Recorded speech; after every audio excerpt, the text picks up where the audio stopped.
اگه از من بپرسی میگم ترکیب شکلات و کارامل از قلب بهشت اومده. حالا اگه این ترکیب بهشتی از نوع کیکش باشه که چه شود.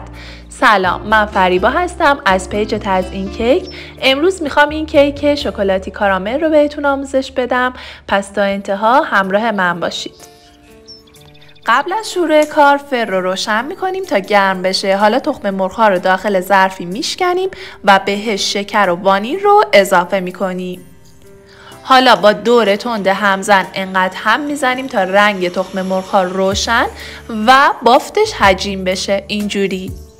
حالا شیر رو، روغن رو اضافه میکنیم و در حد مخلوط شدن مواد هم میزنیم. پودر کاکائو و بیکینگ پودر رو به آرد سفید قنادی اضافه کرده و مخلوط میکنیم. حالا این مواد پودریمون رو طی 2 تا 3 مرحله روی مواد تخم مرغیمون الک میکنیم و بعد هم با ویسک و به آرومی به این شکل مخلوط رو یک دست میکنیم.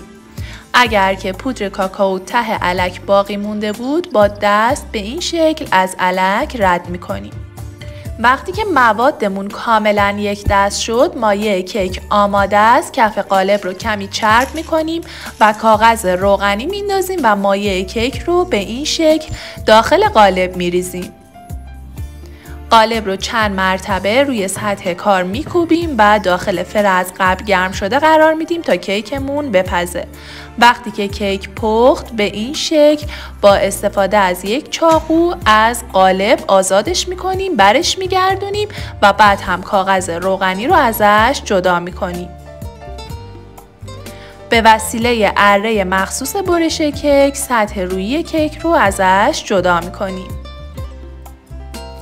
برای درست کردن کرم کارامل، شیر، شکر، نشاسته، ذرت، وانیل و پودرهای کرم کارامل آماده رو داخل یک ظرفی میریزیم و ظرف رو روی شعله گاز با حرارت متوسط رو به کم قرار میدیم. مدام هم میزنیم تا زمانی که کرم کارامل به غلظت برسه اینجوری. حالا ظرف رو از روی شعله بر می داریم و میزان کره رو بهش اضافه می کنیم تا کره با حرارت کرم کارامل ذوب بشه. کیک رو روی یک سینی قرار میدیم. رینگ متحرک رو دور تا دور کیک فیکس می کنیم و کرم کاراملی که آماده کردیم رو به صورت داغ روی سطح کیک می ریزیم. کیک رو داخل یخچال به مدت 3 ساعت قرار میدیم تا کرم کارامل کاملا ببنده.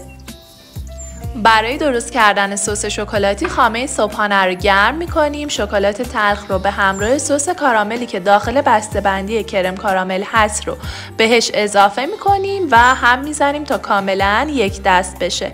کیک رو از یخچال خارج میکنیم و اگر که سطح کارامل کاملا بسته بود سس شکلاتی رو روش میریزیم و بعد هم با استفاده از پشت قاشق سطح سس رو صاف میکنیم.